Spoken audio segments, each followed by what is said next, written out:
چیه؟ تیربار توشه؟ بیا تیربار چیه؟ الحمدلله یکی رو بگیرم بگیرش بینم اینو بگیر هنوز غالب روستاییان در محل سکونت خیش مانده بودند. آنها ما را شناخته بودند و می‌دانستند که جایی برای ترس وجود ندارد. هیچ لشکر فاتحی در جنگ‌ها آنگونه نبودند که اکنون سپاهیان اسلام هستند. فتح حقیقی فتح دل‌هاست. سلام. همه ماشینا رو گذاشتن فرار کردن. سلام علیکم.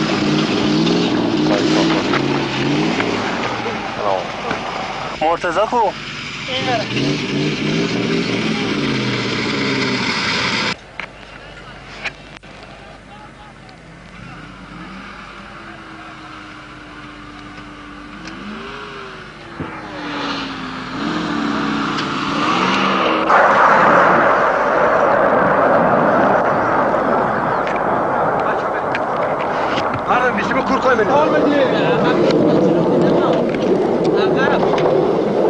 یعنی باید نیست مرتبه بزنه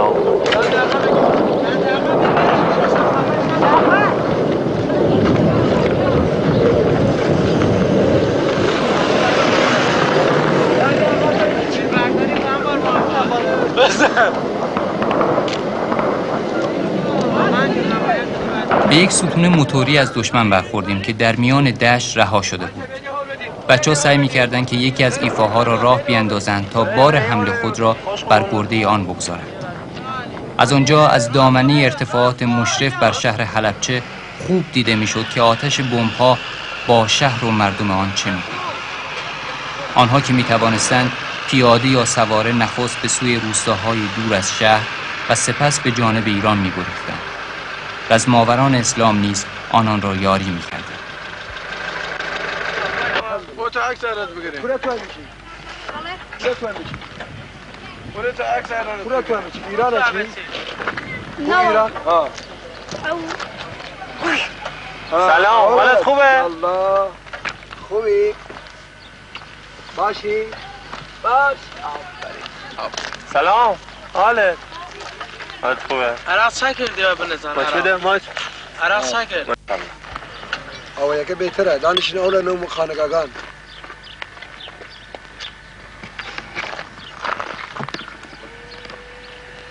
کسی دن کشته نوی؟ بمبارانه؟ آره کشته بی؟ چند نفر؟ آره زور بی زیاد 100,000 جمعیت داره اینجا حالا چه؟ حالا جمعیتش تو شهر هن؟ اما خلقکانی حالا نو حلبچه؟ حالا نه بس حالا نو خود حلبچه استقبالا لپاسارگان چجور بی؟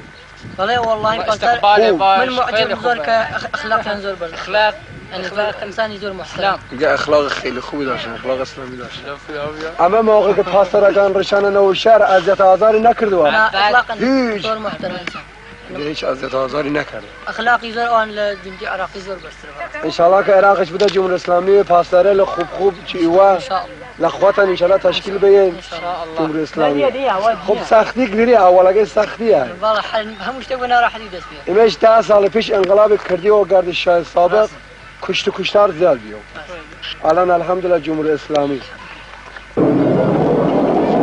ببر دستش بچه دستش دوباره الان میذارم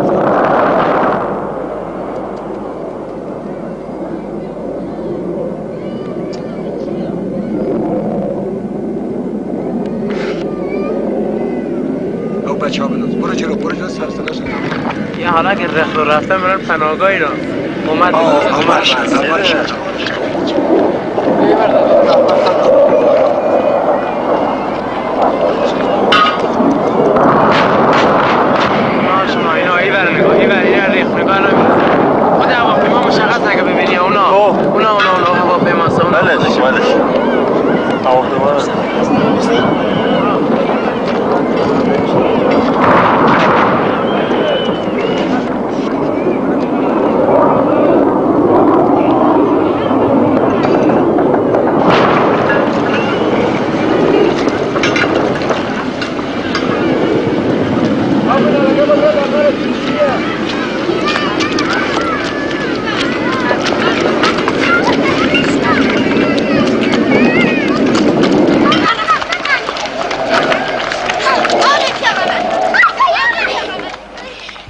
عافیت طلبان میگویند که اگر شما نمی آمدید صدام با مردم حلبچه این چنین نمی کرد و گوش ما با این سخن ناآشنا نیست.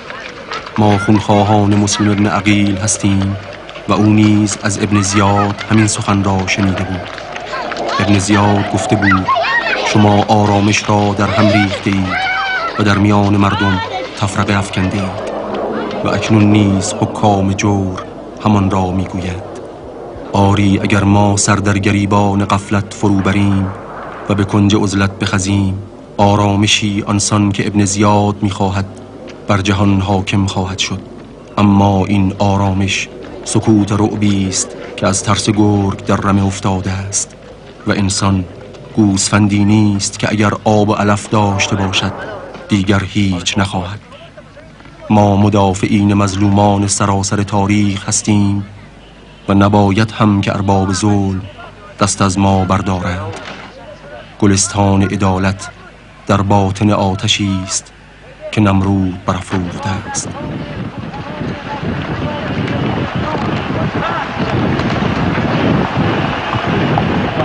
گروه تلویزیونی مرکز زنجان نیز به ما پیوستند و با هم به سوی شهر حلبچه به راه افتادیم. خدا قوت، خست شما خسته نباشید. ورود به آن شهری که از فراز دشت در زیر آتش دیده بودیم پای توکل می‌خواهد و دل آشنا با مرگ، یقین می‌خواهد. تهور ماجراجویانه شاید بتواند تو را به کام ماجرا بکشاند، اما ماندن و دیر ماندن و پایدار ماندن جز با توکل و یقین به معاد میسر نیست. اولین لشکری که وارد شهر شده است بچه‌های بدر هستند که خود اهل عراقند، تا دنیا بیش از پیش بداند که ما در پی کشورگشایی نیستیم و مگر دنیا نمی‌داند. شیاطین همه مفاهیم را در هم ریختند تا هیچ کس سر از حقیقت در نیاورد. اما ما به فطرت الهی انسان اعتماد داریم و می‌دانیم که پافشاری ما بر حق و عدالت نهایتاً همه چیز را روشن خواهد کرد.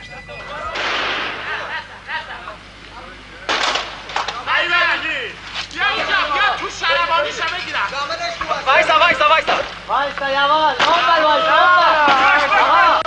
اونور وایسا، اونور وایسا رود نوار عوض کن سگمن، وایسا نوار عوض کن. این همین جاست که بمبارون کرد. جای بمبارون اعلام کنترل شهر. ناتوان و زبون از پیش پای شجاعان دشمن شکن مصابره بکنید. سلام